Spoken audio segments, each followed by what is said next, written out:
If global trade stopped tomorrow, most nations would have weeks, not months, before critical shortages begin.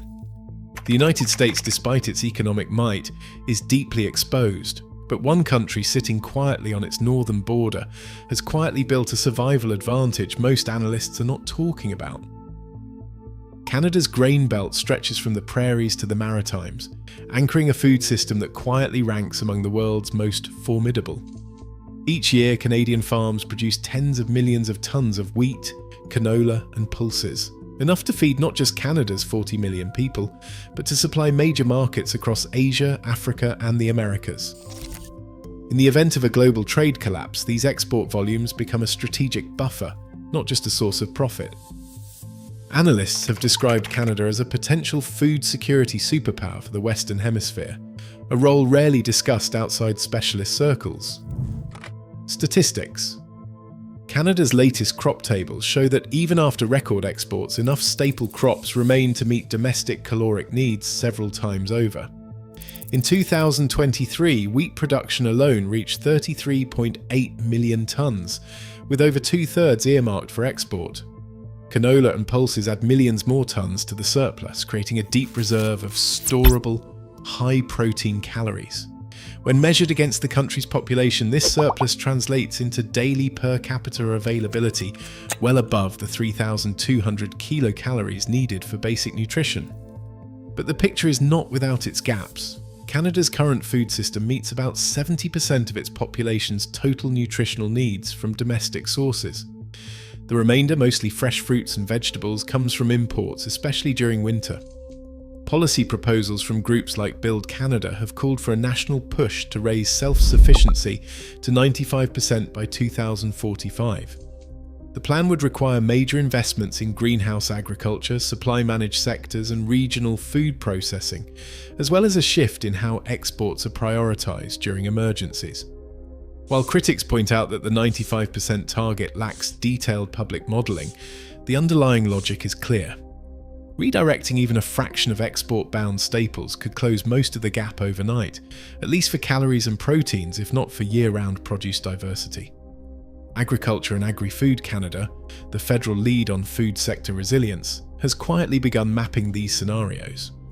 Internal memos and recent federal budgets reference contingency plans for rerouting grain flows and ramping up domestic processing in a crisis. During the COVID-19 pandemic and the 2022 spike in global fertilizer prices, Canada's food system absorbed shocks that crippled other exporters thanks to robust supply management and a deep bench of producers.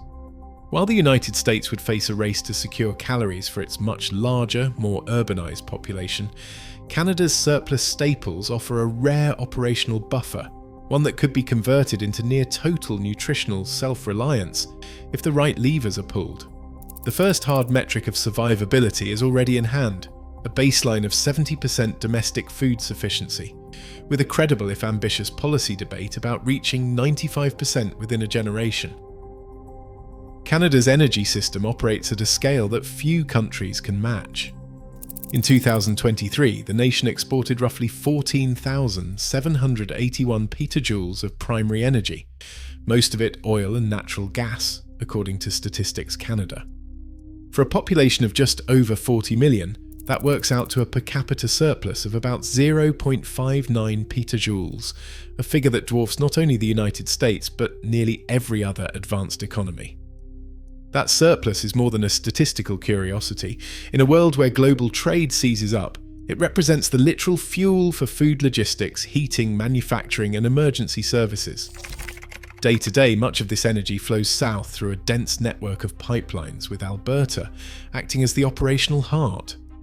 Pipeline engineers working under the Alberta Energy Regulator manage a grid designed for export, but built with a level of redundancy and flexibility that becomes critical in a crisis. These systems can, in principle, be reconfigured to reroute oil and gas to domestic refineries and power plants, keeping trucks on the road and factories running even if cross-border flows grind to a halt. Yet the reality is not as seamless as the numbers suggest.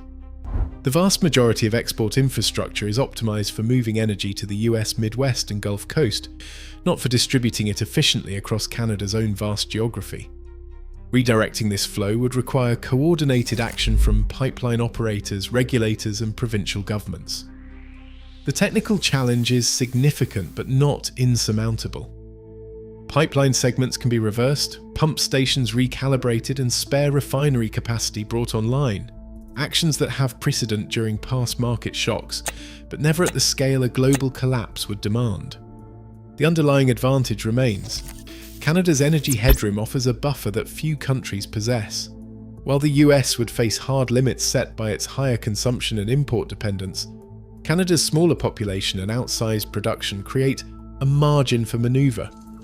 The ability to power food supply chains, critical industries, and essential services from domestic sources is a rare asset in a world cut off from global trade. This operational surplus, measured not just in barrels or cubic meters but in the capacity to keep society functioning, is the second hard metric in Canada's survival calculus. The next test is whether this energy can be leveraged to meet the demands of mineral processing and industrial resilience, a challenge that will define the next phase of the crisis. Nickel, cobalt, graphite, and rare earth elements form the backbone of every advanced economy.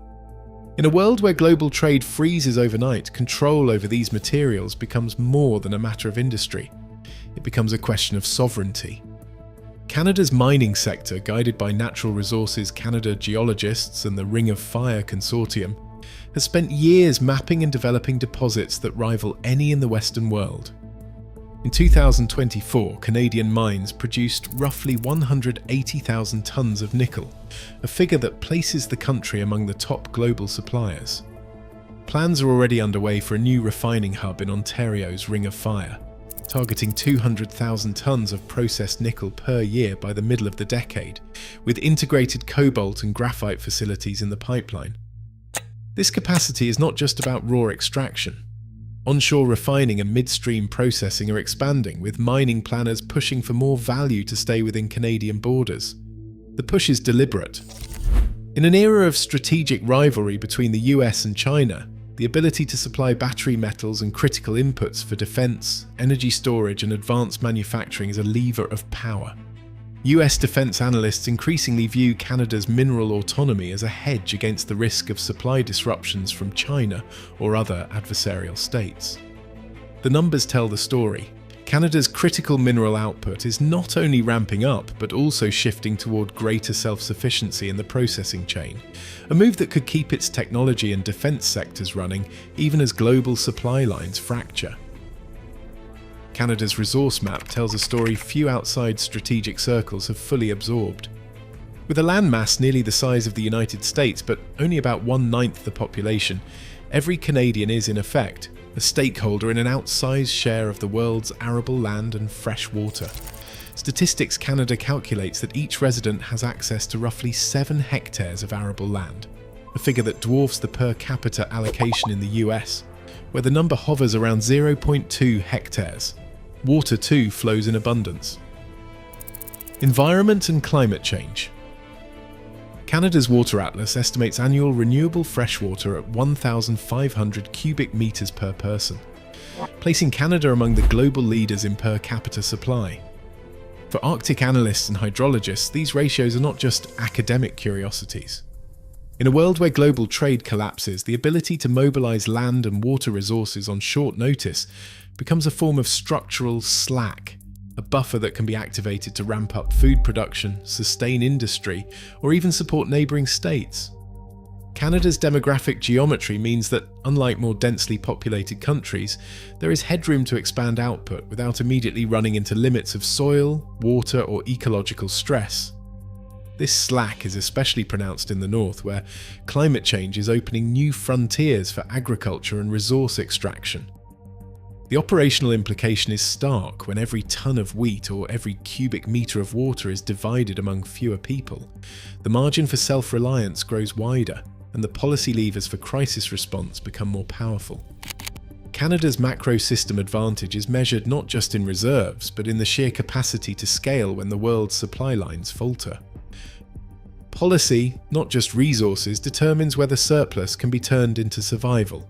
In Ottawa, officials at Public Services and Procurement Canada are tasked with a mandate that goes beyond routine procurement.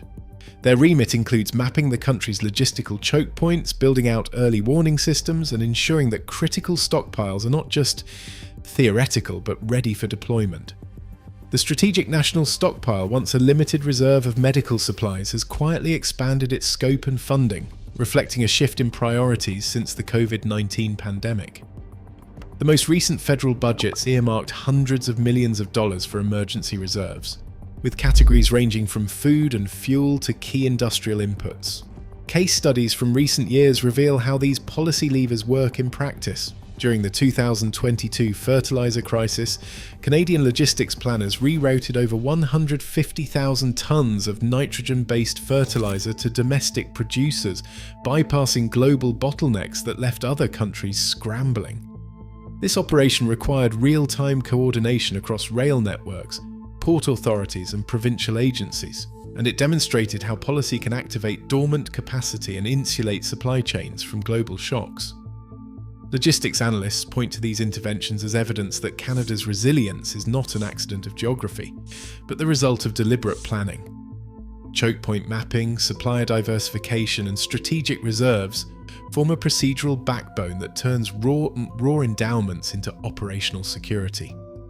While efficiency has long dominated North American supply chain thinking, Canada's recent policy direction signals a different calculus, one where redundancy and readiness are valued as essential insurance against the next global breakdown. In a world where global trade can stall overnight, Canada's outsized food and energy reserves, vast resources and shifting policy priorities are more than national assets. They are strategic leverage. Today, resilience is currency. Tomorrow it may decide which nations endure. Quiet advantages are sometimes the ones that matter most.